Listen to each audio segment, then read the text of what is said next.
नमस्कार दोस्तों। ये कोऑर्डिनेट ज्योमेट्री का थर्ड वीडियो है। पिछले दो वीडियो में मैंने आपको थ्योरी बताया था और उस पर कुछ प्रॉब्लम भी बताया था। आज मैं उसी थ्योरी से रिलेटेड हुए कुछ प्रॉब्लम्स को आगे कराऊंगा और जो भी प्रॉब्लम्स कराऊंगा वो आपका बोर्ड में आया हुआ प्रॉब्लम है, तो आप इसको अच्छे से समझिए। तो ये जो फर्स्ट है ये बेस्ड है आपका इक्यू डिस्टेंस पे। तो यहाँ बोला जा रहा है कि the point on x axis which equi distance from -4 0 and 10 0। तो एक्स एक्सिस पे अगर कोई पॉइंट है, जैसे कोई भी एक्स एक्सिस या वाई एक्सिस पे, तो एक्स एक्सिस या वाई एक्सिस पे कोई भी पॉइंट अगर डायरेक्ट बोलता है तो वाई एक्सिस में एक्स का कोऑर्डिनेट 0 होता है और एक्स एक्सिस में वाई का कोऑर्डिनेट 0 होता है। अब मान लीजिए कि ये आपका पॉइंट है एक्स 0 और ये इक्वी डिस्टेंस है -4 0 और 10 0 से। तो ये क्या होगा कि ये सिंपल सा है, P A equal to P B. तो अगर आप यहाँ पे निकालते हैं पी ए तो किसी का किसी से भी घटा के देख सकते हैं, तो कोई दिक्कत नहीं। तो ये हो जाएगा x+4, मान लीजिए हम इससे इसको ले लेते हैं, एंड प्लस 0 - 0 का होल स्क्वायर। तो ये आपका क्या बच गया, x+4 का होल स्क्वायर। और अगर हम पी बी करेंगे तो वो हो जाएगा x - 10 का होल स्क्वायर प्लस 0 - 0 का होल स्क्वायर, यानी x - 10 का होल स्क्वायर। अब देखिए यहाँ पे होल स्क्वायर है, दोनों को इक्वल करेंगे तो आपका यहाँ हो जाएगा √x+4 का होल स्क्वायर और x - 10 का होल स्क्वायर। जब ये रूट को हटाएंगे तो यहाँ x+4 बचेगा और ये सामने वाला में प्लस माइनस x - 10 लेना होगा। देखिए ये छोटा सा कंसेप्ट हमेशा याद रखना है कि √x² होगा तो ये बाहर x प्लस माइनस के रूप में निकलेगा। जिस तरीके से मॉडुलस में प्लस माइनस बाहर आता है, उसी तरीके से रूट में भी ये हमें ध्यान रखना है कि जब भी ये रूट हटाएंगे तो सामने में प्लस माइनस आएगा। इसका मतलब ये बेसिक मैथ है, आप इसको ज़रूर एक बार चेक करें कि ये मैं यहाँ पे क्या बता रहा हूँ। और ऐसे मैं एक एग्जांपल और दूंगा इसको समझाने के लिए। तो यहाँ पे आप देखिए एक बार, अगर हम प्लस केस 1 में प्लस लेके चलते हैं तो ये कट गया, तो कोई वैल्यू नहीं निकला एक्स का, प्लस लेके चले जब हम। अब हम एक बार लेके चलते हैं माइनस, तो x+4 जब माइनस से हम मल्टीप्लाई करेंगे तो ये -x + 10, ये माइनस इधर चला आएगा तो 2x, 10 - 4 हो जाएगा तो ये होगा 6, यानी x = हुआ 3। तो ये जो पॉइंट है ये क्या हो गया, 3 0। देखिए इसको डायरेक्ट भी मैं बता सकता हूँ, लेकिन मैं यहाँ पे आपको इसलिए बताया कि प्लस माइनस होगा क्योंकि इस चीज़ को समझिए। हो सके कितने को ये चीज़ नहीं आता है, तो इस चीज़ को समझना है। जैसे कि आप समझिए बात को कि √4 है, तो अगर ये x है तो what is the value of x। ये √4 है तो x का वैल्यू क्या होगा, तो x = हो जाएगा आपका +-2। इसको और दूसरे तरीके से कैसे समझ सकते हैं कि जैसे देखिए ये 4 है तो इसको आप 2 का स्क्वायर करिएगा, तो 2 का स्क्वायर करिएगा तो 2 का स्क्वायर, और ये जो रूट होता है ये 1/2 होता है, तो ये कट के हो गया 2 का स्क्वायर भी 4 होगा। लेकिन -2 का भी स्क्वायर जो होता है वो 4 होता है, -2 का भी स्क्वायर जो होता है वो 4 होता है।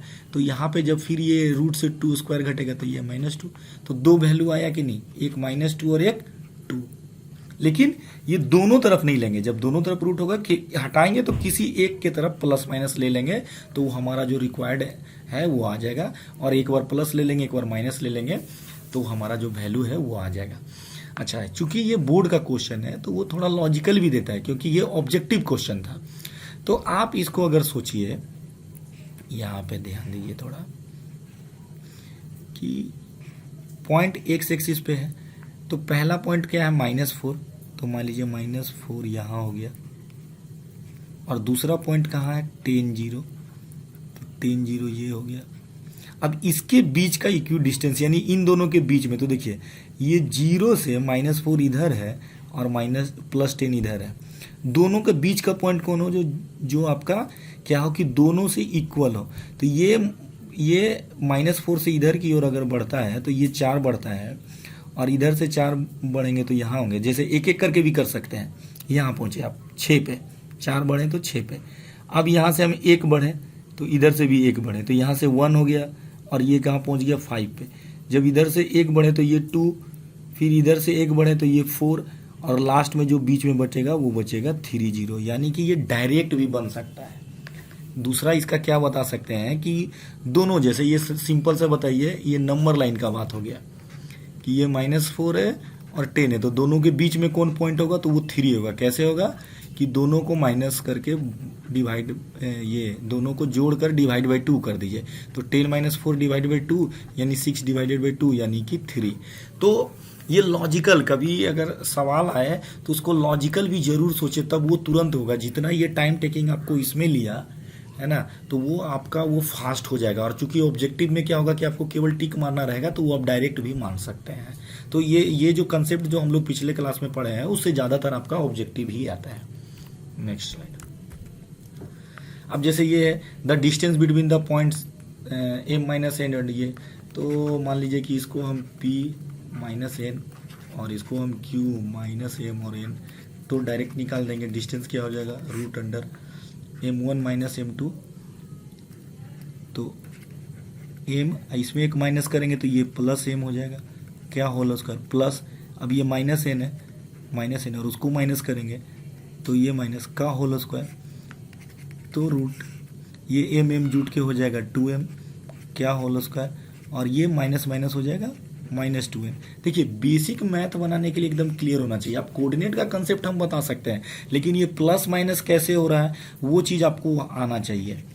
4m² और यहाँ पे होल स्क्वायर करेंगे तो 4n², तो 4 कॉमन हो जाएगा, तो यहाँ पे हो जाएगा m² प्लस n², तो 4 का 2 यानी √अंडर m² प्लस n²। तो ये इसका आंसर है, ये भी ऑब्जेक्टिव है। तो ये बेसिक अगर आपका क्लियर नहीं होता तो थोड़ा सा आप बेसिक मैथ जरूर पढ़ लें, है ना, क्योंकि कोऑर्डिनेट का तो जैसे कि हम लोग जानते हैं कि किसी भी बीच 2 पॉइंट का बीच का डिस्टेंस क्या हो जाएगा, तो ये हम लोग पढ़े x2 - x1 और y2 - y1। इसमें कभी भी परेशान होने का जरूरत नहीं है। अगर x1 - x2 भी करते हैं तो वो भी सही है, क्योंकि ये स्क्वायर है। हम किसी का किसी से भी घटा दें कोई दिक्कत नहीं। इवन यहाँ x1 - x2 कर दें और यहाँ पे प्लस में y2 - y1 भी रखेंगे तो भी ये रिजल्ट में कोई फर्क नहीं होने जा रहा है। इसको जरूर ध्यान में रखें। तो ये ऑब्जेक्टिव प्रॉब्लम है और ये बोर्ड का यह क्वेश्चन है, तो इसको आप अच्छे से देखिए। अब यहाँ बताया जा रहा है कि सो दैट द पॉइंट्स इतना। अच्छा, ये सारा सवाल मैंने आपको दिया था पहले, तो ये जो प्रॉब्लम था यहाँ पे 100 लिखा गया, तो इसको थोड़ा सा आप सुधार कर लीजिएगा। कभी कभी ऐसा होता है बोर्ड में भी क्वेश्चन गलत लिखा जाता है, लेकिन जब इसका सॉल्यूशन मैंने किया तो यहाँ पे लगा कि 10 होगा, 100 से ये नहीं आया। तो isosceles and right angle triangle, तो सबसे पहले तो ये समझना है कि आपको पूछा क्या जा रहा है। तो आइसोसेलेस हो और राइट एंगल भी हो, तो आइसोसेलेस मतलब 2 साइड तो इक्वल, और राइट एंगल कब जब हो जाएगा कि जब जो है कि को परपेंडिकुलर और ये हाइपोटेनस है, तो हाइपोटेनस का whole square equal to perpendicular and base का होल स्क्वायर। यही राइट एंगल ट्रायंगल का हमारे पास पता है पाइथागोरस थ्योरम से फॉर्मूला। तो चलिए निकालते हैं। तो ये मान लीजिए 3 लगातार है, ए बी और सी। तो अब हम यहाँ पे निकालते हैं ए बी, तो ए बी हो जाएगा आपका 7, यहाँ माइनस किए तो +2 का होल स्क्वायर प्लस 10 - 5 का होल स्क्वायर, ये हो जाएगा इक्वल 9, तो 81 और यहाँ बचेगा 25, तो ये √अंडर हो जाएगा 106। तो एक लेंथ निकल गया साइड का, ट्रायंगल के साइड का। अब निकालते हैं हम लोग BC। कैलकुलेशन में मिस्टेक नहीं करना, देखिए माइनस है तो माइनस लिख दिए, अगला को माइनस करना है तो माइनस क्या हो जाएगा -3 प्लस 5, और यहाँ जब माइनस करेंगे तो वो माइनस माइनस क्या हो जाएगा प्लस। तो आप देखिए ये भी आ जाएगा 81 और ये 25, तो ये आपका आ गया 106। अब हमको क्या निकालना है, ए बी निकल गया BC, अब निकालना है CA। तो यहाँ देखिए 7 और वहाँ क्या है 3, तो 7 - 3 का होल स्क्वायर प्लस यहाँ है 10, और जब यहाँ पे माइनस करेंगे तो ये माइनस माइनस हो जाएगा प्लस, 4 का होल स्क्वायर। तो यहाँ 4 बचा तो 4 का होल स्क्वायर हो जाएगा 16 और ये 14 हो जाएगा, इसका होल हो जाएगा 196, तो ये हो जाएगा 212। तो अब देखिए हम यहाँ पे देख रहे हैं कि ए बी और बी सी इक्वल है, तो ये क्लियर हो गया कि ये आइसोसेलस है, इसमें कहीं दो मत नहीं है। और अब हम ये भी देख रहे हैं कि A B square plus B C square that means 106 plus 106 is equal to 212 and this is equal to C A square. यहाँ पे सी ए का स्क्वायर करेंगे तो 212 आ जाएगा। तो ये बताता है कि आइसोसेलस भी है और राइट एंगल भी है। तो बहुत सावधानी से इसको देखिए और जो हमको करना है वो वहाँ तक पहुँचिए, तो ये आपका आसानी से सब समझ में आएगा और केवल डिस्टेंस फार्मूला लगेगा और थोड़ा बहुत जो बेसिक कंसेप्ट है आपका ज्योमेट्री का, ट्रिगो का, ये सब यूज होगा। तो चूंकि आप ज्योमेट्री पढ़े होंगे तो वो आपको समझ में आएगा, नहीं तो ये थ्योरी में बता ही दिया हूँ, बस ये आपका आ जाएगा। नेक्स्ट, अब find coordinate of point A where A B is a diameter of a circle which centre is 2-3 and B is इतना। तो देखिए ये इंपॉर्टेंट है, ये थोड़ा सा आपके आगे का हो गया, यानी नेक्स्ट जब टॉपिक में बताऊंगा तो वो इसी पे आधारित होगा। तो ये मान लीजिए जैसे आपका सेंटर है किसी सर्किल का और ये दो कोई source where the find the coordinate of point A का कोऑर्डिनेट फाइंड करने के लिए बोला जा रहा है, तो हम इसको एक्स वाई लिख दिए और डायमीटर ऑफ ए सर्किल, और ये जो सेंटर है इसको बोला गया है कोऑर्डिनेट 2-3 और बी दे दिया है 1-4। तो ये आपको निकालना है। तो देखिए आपको अगर पता होगा तो सेंटर जो होता है वो डायमीटर का मिडिल पॉइंट होता है, दैट मीन्स ये दोनों तो रेडियस ही हुआ, ये दोनों आपस में इक्वी डिस्टेंस है। तो एक चीज यहाँ पे जो कि आगे आपको पता चलेगा कि मान लीजिए कि कोई पॉइंट है सेंटर पॉइंट और इस ए का कोऑर्डिनेट है x1 y1 और बी का है x2 y2 और इस सी जो सेंटर है उसका कोऑर्डिनेट है x, तो x इज इक्वल टू होगा x1 प्लस x2 का 2 and y is equal to होगा y1 प्लस y2 का 2, तब ये कोऑर्डिनेट निकल जाएगा। यही था जो मैंने आपको बताया था फर्स्ट प्रॉब्लम में कि -4 10 और इक्वी डिस्टेंस क्या हो गया इसके बीच का सेंटर, तो ये केवल x का बात हो रहा था, लीनियरल बात हो रहा था। तो यहाँ पे x क्या हो जाएगा, यहाँ हो जाएगा 10 - 4 का डिवाइडेड बाई 2 यानी 6/2 और वो 3 आया था। तो सिंपल जोड़ देना है। तो उसी तरीका से देखिए यहाँ सेंटर पॉइंट कौन है, ये, और ये कौन कोऑर्डिनेट है, x कोऑर्डिनेट है, यानी 2 इक्वल टू ये दोनों का x कोऑर्डिनेट यानी x plus 1 divided by 2, that means 4 divide equal to x plus 1 यानी x इज इक्वल टू 3। तो x निकल गया।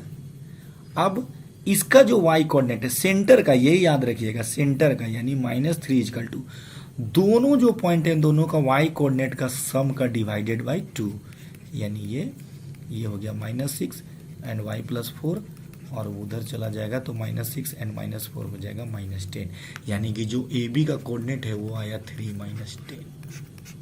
तो इस चीज को यानी यहाँ पे एक छोटा सा नया कॉन्सेप्ट दिए जो आगे चलकर आपका और क्लियर हो जाएगा।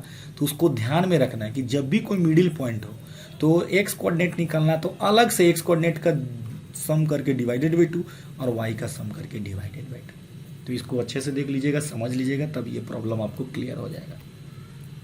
Next point, find the point on the y axis. देखिए यही चीज मैंने आपको बताया था कि पहले मेनली रूप से क्या होता है कि इसमें ऑब्जेक्टिव क्वेश्चन आता है, इसी कारण से ये छोटा छोटा प्रॉब्लम होता है। जैसे ये भी आपका ऑब्जेक्टिव ही था, ये आपका सब्जेक्टिव था, इस कारण से इसमें प्रूफ था। ये भी आपको ऑब्जेक्टिव था, ये भी आपको ऑब्जेक्टिव था।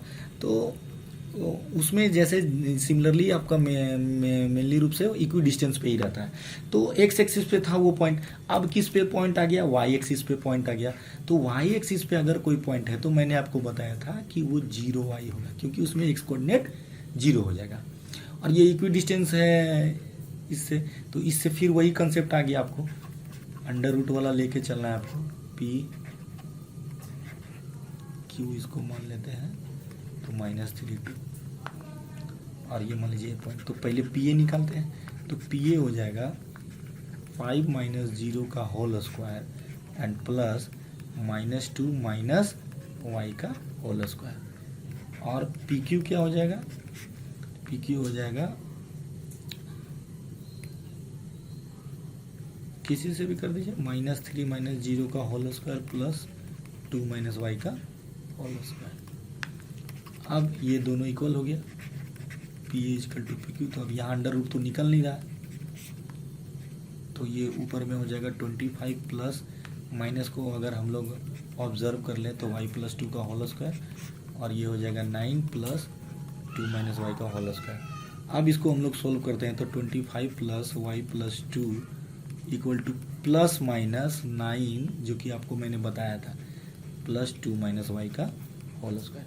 तो प्लस लेके पहले चलते हैं, एक कंडीशन प्लस लेके, तो प्लस लेके जब चलेंगे तो ये हो जाएगा 25 एंड y + 2 का होल स्क्वायर है ये, इसको तोड़ देते हैं, y स्क्वायर 4 + 4y, और यहाँ हो जाएगा 9, इसको 2 - y को तोड़ेंगे तो 2 4 y स्क्वायर एंड -4y।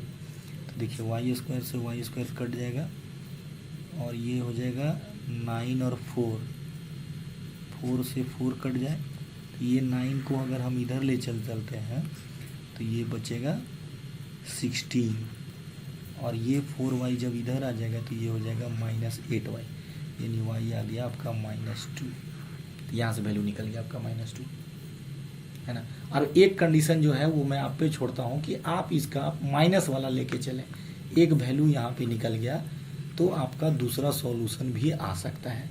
ये आपके HW में हो गया कि आप जो है इसका माइनस वाला पार्ट लेके चले, मैंने प्लस लेके सॉल्व किया, ठीक है। तो एक्चुअली देखिए आपको समझना है कंसेप्ट, कैलकुलेशन आपको खुद आना चाहिए और कैलकुलेशन आपको ध्यान रखना चाहिए। बीच बीच में ये चीज़ जो है ना मैं बताते रहूँगा, लेकिन अगर आपका कैलकुलेशन वीक है तो ये बहुत टफ हो जाएगा, इसलिए आप इसको ज़्यादा प्रैक्टिस करें और बनाएं और धीरे धीरे फिर वो आ जाएगा। Next, the x coordinate of a point P is twice its y coordinate. अच्छा, if P is equidistant from point 2 - 5। अच्छा देखिए यहाँ पे थोड़ा सा डिफरेंट किया है, तो देखिए y x coordinate of a point P is twice its y coordinate. तो मान लीजिए कि इसका y कोऑर्डिनेट अगर y है तो x कोऑर्डिनेट इसका 2y हो जाएगा, क्योंकि ये यही बोल रहा है कि x coordinate of P is twice its y coordinate. तो y कोऑर्डिनेट y मान लिए तो ये 2y हो गया, और ये इक्वी डिस्टेंस किससे है, तो ये है इक्वी डिस्टेंस 2 - 5 और r -3 6। तो अब यहाँ पे हमको निकालना होगा PQ इक्वल टू, तो √2y - 2 का होल स्क्वायर प्लस y + 2 का होल स्क्वायर प्लस 5 हो जाएगा, क्योंकि माइनस से जैसे ही करेंगे तो वो प्लस हो जाएगा। PQ हो गया। अब यहाँ पे हम लोग PR लेके चलते हैं, तो ये हो जाएगा 2y + 3 का होल स्क्वायर प्लस y - 6 का होल स्क्वायर। अब यहाँ पे क्या कर लेंगे हम लोग, PQ इक्वल टू PR। तो देखिए एक चीज़ समझ लीजिए, जैसे प्लस माइनस वाला हमेशा आएगा, तो आप जनरली क्या हो जाता है कि आदत हो जाता है कि उसको नहीं लेके चलने पे भी हमारा आंसर आ जाता है, लेकिन आप उसको ज़रूर सॉल्व करें, लेके चले, उसको माइंड में रखें, क्योंकि कभी कभी क्या होगा कि वो आपका आंसर ही नहीं आएगा। यहाँ पे मैं अभी डायरेक्ट प्लस वाला लेके चलता हूँ, आप इक्वल टू माइनस जरूर लेके चलें। तो 2y - 2 का होल स्क्वायर प्लस y + 5 का होल स्क्वायर, और ये हो जाएगा 2y + 3 का होल स्क्वायर प्लस y - 6 का होल स्क्वायर। मैं क्या बोल रहा हूँ, ये मैं प्लस लेके चला, यहाँ पे माइनस भी होगा, माइनस से मल्टीप्लाई दोनों में, तो उसको आप जरूर सॉल्व करें। अब इसको मैं सॉल्व करता हूँ तो ये हो जाएगा 4y² + 4 - 4 8y प्लस, इसको मैं सॉल्व करूँगा तो y² + 25 एंड प्लस 10y। ये a + b का होल स्क्वायर, इसको तोड़ लेना है, यहाँ हो जाएगा 4y² plus 9 plus 12y plus y² plus 36 minus 12y। अब इसमें देखा जाए तो y² कैंसिल, 4y² ये कैंसिल। अब जितना भी y है, अच्छा यहाँ 12y है प्लस में और यहाँ 12y है माइनस में, तो ये और ये कैंसिल हो गया। तब यहाँ क्या बचा, -8 और 10y, तो यहाँ बचा एक तरफ 2y। इन दोनों को सॉल्व किया। अब यहाँ पे 4 और 25 है, दैट मीन्स 29, और इधर हो जाएगा 9 36 यानी 45। तो 2y इजकल टू, जब ये इधर जाके घटेगा तो यहाँ बचेगा 16, तो y बचेगा आपको 8। तो पॉइंट क्या आ गया हमारा? पॉइंट आ गया 16 एंड 8। इसको जरूर आप चेक कर लेंगे और एक माइनस से भी सॉल्व करेंगे। देखिए थोड़ा सा वक्त लगेगा, लेकिन ये सारा प्रॉब्लम बोर्ड का प्रॉब्लम है, इसलिए ये इतना आसानी से नहीं रहेगा, थोड़ा सा ट्रिकी रहेगा। और इसको जरूर आप बनाइएगा तो आपका कंसेप्ट भी क्लियर होगा, और अगर कहीं समझ में नहीं तो गौर से वीडियो को देखिएगा तो समझ में आएगा कि कैसे मैंने इसको सॉल्व किया। और मैंने यहाँ पे क्या बोला कि मैंने प्लस लेके चला है, आपको माइनस लेके भी चलना होगा, ये जरूर ध्यान में रखिएगा। नेक्स्ट, अब यहाँ जैसे बोला जा रहा सो दैट द पॉइंट 2152 इतना इतना are the angular points of parallelogram is the figure is rectangle. तो यहाँ पे समझिए पैरेललोग्राम के लिए जो मैंने कंडीशन बताया, उसके लिए सिंपल कंडीशन है कि जो आमने सामने का जो साइड है वो इक्वल होगा। और पैरेललोग्राम कब होगा? जब उसका डायगोनल भी इक्वल हो जाएगा। तो इसको हम लोग देख लेंगे। तो ये रेगुलर है, ए बी सी डी, यानी कि ए को हम लोग 2 1 कर दिए, बी हो गया आपका 5 2, सी हो गया 6 4, और डी हो गया 3 3। तो आप यहाँ पे क्या देख रहे हैं? सारा में आपको डिस्टेंस ही निकालना है। तो चलिए निकालते हैं, और कैलकुलेशन ही है ए बी। तो 2 - 5 का होल स्क्वायर प्लस 1 - 2 का होल स्क्वायर। तो ये आपका हो जाएगा, यहाँ 3 बचेगा तो 9, और यहाँ 1 बच रहा है, उसका होल स्क्वायर 1 हो जाएगा, यानी √10 BC, यानी ए बी आपका आ गया √10 BC देखेंगे तो 5 - 6 का होल स्क्वायर प्लस 2 - 4 का होल स्क्वायर। तो ये आपका जो है ये हो जाएगा यहाँ 1 एंड प्लस 4 यानी √5। उसके बाद CA, BC के बाद CD, तो CD हो जाएगा आपका 6 - 3 का होल स्क्वायर प्लस 4 - 3 का होल स्क्वायर। तो यहाँ 3 बचेगा, यानी 9 + 1 यानी √10। तो आपने क्या देखा? ये आ गया आपका √5, ये आ गया आपका √10। और अब हम लोग निकालेंगे AD। तो AD हो जाएगा आपका 2 - 3 का होल स्क्वायर प्लस 1 - 3 का होल स्क्वायर। तो ये हो जाएगा 1 + 4 यानी √5। तो ये सिंपल है, आमने सामने का साइड इक्वल हो गया, तो ये पैरेललोग्राम है। अब केवल हम लोग, अच्छा देखिए एक चीज़ और भी है जो कि इजीली आपका सॉल्व हो जाएगा, कि अगर DB जो निकाले, कोई एक डायगोनल अगर आपने निकाला और वो जो 2 साइड से बना हुआ है उसके स्क्वायर के इक्वल हो गया, तो ये 90 डिग्री हो जाएगा, और जो कि कंडीशन है रेक्टेंगल का। तो चलिए डायरेक्ट उसी को निकालते हैं हम लोग, BD को। तो BD हम लोग निकालते हैं। तो BD है यहाँ देखिए, यहाँ पे है 5 और यहाँ 3, यानी 5 - 3 का होल स्क्वायर प्लस ये है 2 - 3 यानी 2 - 3 का होल स्क्वायर।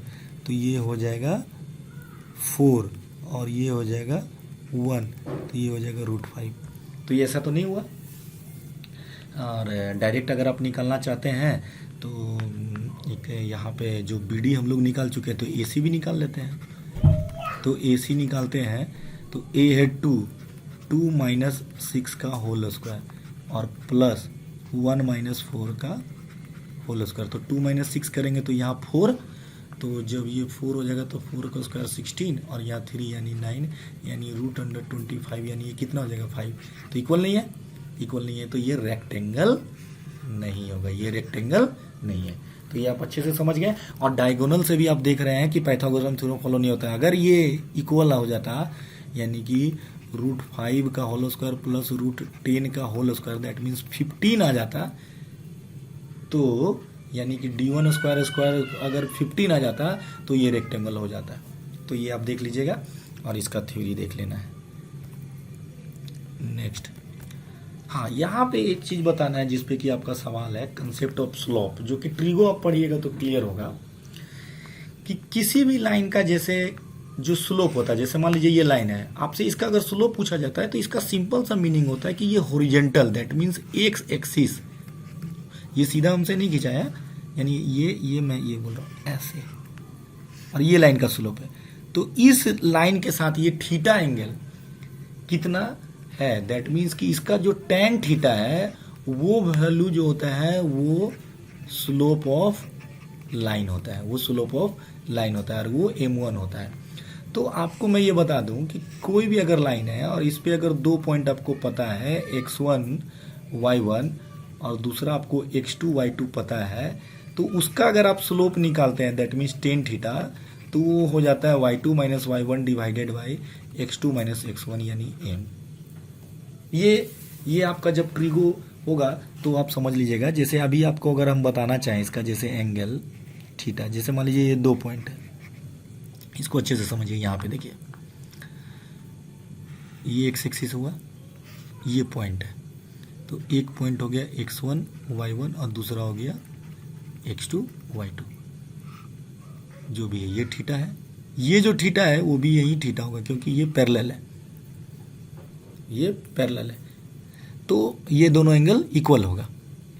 तो x1 y1 x2 y2 है, तो ये डिस्टेंस जो है आपका क्या हो जाएगा, ये x2 है और यहाँ तक x1 है, तो ये डिस्टेंस हो जाएगा x2 माइनस x1 और ये हाइट क्या हो जाएगा, तो ये हो जाएगा y2 माइनस y1। और tan थीटा इजकल टू क्या होता है, तो tan थीटा इजकल टू होता है परपेंडिकुलर डिवाइडेड बाई बेस। तो परपेंडिकुलर यहाँ पे क्या हो गया y2 माइनस y1 और बेस हो गया x2 माइनस x1 और इसी को हम लोग स्लोप बोलते हैं। ठीक है। एक चीज और क्या है कि अगर कोई स्ट्रेट लाइन है तो उसका कहीं भी स्लोप जो है, आप कहीं पे भी उसका स्लोप निकालिएगा हॉरिजॉन्टल से एंगल, तो वो θ1 अगर आता है तो वो हर जगह θ1 ही होगा। यानी स्ट्रेट लाइन का क्या कंडीशन है कि उसका स्लोप जो है यानी जो m है वो कांस्टेंट होगा, यानी कि y2 माइनस y1 और x2 माइनस x1 जो है वो कहीं भी निकालिएगा स्ट्रेट लाइन का तो वो इक्वल होगा। तो इसी कंसेप्ट पे नेक्स्ट प्रॉब्लम है। तो इस प्रॉब्लम में देखिए आपसे पूछा जा रहा है कि for what value of k points are collinear. तो ये क्लियर हो गया कि कोलिनियर है, दैट मीन्स कि ये एक लाइन में है, ये एक लाइन में है, a यानी 8 1 b 3 माइनस 2k और c k माइनस 5। तो देखिए एक चीज समझिए, ये आपका ट्रिगो का कंसेप्ट इसमें आ रहा है, लेकिन जब आपसे क्वेश्चन पूछा जाता तो ये नहीं जानता है कि आपने ट्रिगो नहीं पढ़ा है, इसलिए पूरा सिलेबस जो है ना कवर करना जरूरी हो जाता है। तो आप यहाँ पे देखिए ए बी और सी पॉइंट अगर हम इसको मान लिए तो ये एक ही कोलिनियर कब होगा, जब इसका पूरा दोनों स्लोप दैट मीन्स ये जो स्लोप है ए बी सी कोई भी पॉइंट ले लें हम, ये स्लोप क्या आएगा इक्वल आएगा, ये स्लोप क्या आएगा इक्वल आएगा, तभी ये कोलिनियर कहलाएगा यानी एक लाइन में कहलाएगा। तो यहाँ पे देखा जाए तो ए 8 1 है और b आपका क्या हो जाएगा 3 माइनस 2k और c है यहाँ k माइनस 5। तो इसका स्लोप निकालते हैं पहले हम लोग निकालते हैं slope of A B line. तो क्या हो जाएगा सिंपल सा हम लोगों ने क्या पढ़ा था y2 minus y1 divided by x2 minus x1। ये फॉर्म है, ये स्क्वायर नहीं है इसलिए जो है वही रखना होगा। तो यहाँ पे y2 क्या है minus 2k minus 1 divided by 3 और माइनस 8, ये हो गया slope of A B. Slope of B C, slope of B C क्या हो जाएगा, तो इसके लिए यहाँ से यहाँ तक जाएंगे तो y2 माइनस 5 और यहाँ पे ये माइनस 2k, तो माइनस 2k क्या हो जाएगा plus 2k divided by k और ये हो जाएगा माइनस 3। अब देखिए ये दोनों स्लोप निकल गया। अगर ये कोलिनियर है तो ये स्ट्रेट लाइन होगा और स्ट्रेट लाइन होगा तो स्लोप इक्वल होगा, that means minus 2k minus 1 3 minus 8 जो हो गया आपका माइनस 5 हो गया, ऊपर में हो गया माइनस 5 प्लस 2k और नीचे में हो गया k माइनस 3, ये आपका क्या होगा इक्वल होगा। अब इसको अगर हम कैलकुलेशन करते हैं तो k से यहाँ मल्टीप्लाई करेंगे, मल्टीप्लिकेशन एकदम अच्छे से करिएगा, मैं डायरेक्ट कर रहा हूँ। और माइनस 3 से जब करेंगे तो minus minus plus 6k plus 3 और इक्वल टू माइनस 5 से जब हो जाएगा तो प्लस 25 एंड माइनस 10k। इसको आपको हमको सॉल्व करना है। तो यहाँ पे देखिए 2k स्क्वायर है माइनस 2k स्क्वायर है, ये k का देखिए ये माइनस k और k 5k बचा और इधर जब ये आ जाएगा तो 10k प्लस हो जाएगा, यानी ये कितना हो जाएगा, ये हो जाएगा आपका minus 2k square plus 15k। Plus 15k।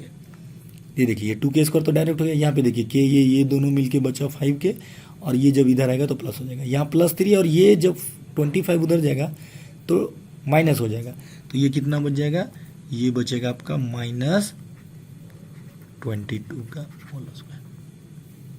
अब इसको हमको सॉल्व करना है, तो ये हो जाएगा आपका -2k स्क्वायर, ये क्वाड्रेटिक इक्वेशन आ गया। अब क्वाड्रेटिक आपको सॉल्व करने आना चाहिए, और ये हो जाएगा 11k + 4k -22 इक्वल टू 0। देखिए हम लोग कैसे करते हैं, ये दोनों का मल्टीपल जो है वो 44 आ रहा है, तो हमारा जो है यहाँ इसको ऐसे तोड़ना है, यानी 11 × 4 में, तो यानी 11 + 4 15। ये जब आप क्वाड्रेटिक इक्वेशन पढ़िएगा तो आ जाएगा। तो मैंने आपको पहले ही बताया कि जब वो सवाल पूछेगा फाइनल में तो वो ये नहीं सोचेगा कि आप क्वाड्रेटिक नहीं जान रहे हैं, अभी ट्रिगो नहीं जान रहे हैं, तो इसलिए थोड़ा सा यहाँ पे आइडिया रखना है। आप उसको भले नहीं भी पढ़े हैं तो भी आपका बेसिक अगर होगा 9th में तो आप जरूर इसको जानते होंगे, ये बहुत ही नॉर्मल सा बात है। तो यहाँ -2k है, यहाँ 11k, तो इन दोनों में हम लोग -2k कॉमन ले लेंगे तो बचेगा k -2, और +11 कॉमन ले लेंगे तो बचेगा k -2 का 0, और दोनों को जब 0 ये तोड़ेंगे तो ये हो जाएगा k -2 × -2k + 11 इक्वल टू 0, तो k आ जाएगा 2 और एक आ जाएगा -2k = 11, यानी k = -11/2। तो देखिए थोड़ा सा यहाँ पे मतलब कह सकते हैं कि गिजबिज हुआ है, मतलब ओवर राइटिंग ये सब टाइप का, लेकिन अगर आप ध्यान से देखिएगा तो ये आपको समझ में आ जाएगा। यहाँ तक ही मेरा मेन काम है, उसके बाद ये कैलकुलेशन है, यहीं तक कंसेप्ट है, उसके बाद आप उसको मल्टीप्लाई कीजिए और क्वाड्रेटिक इक्वेशन से ही करिए। तो मैंने यहाँ पे जो थ्योरी बताया था उस पर कुछ प्रॉब्लम बता दिया, आप इसको अच्छे से देखिए, समझिए, वीडियो को बार बार देखिए, समझिए इस कॉन्सेप्ट को। नेक्स्ट वीडियो में मैं आगे पढ़ाऊँगा, तब तक के लिए धन्यवाद।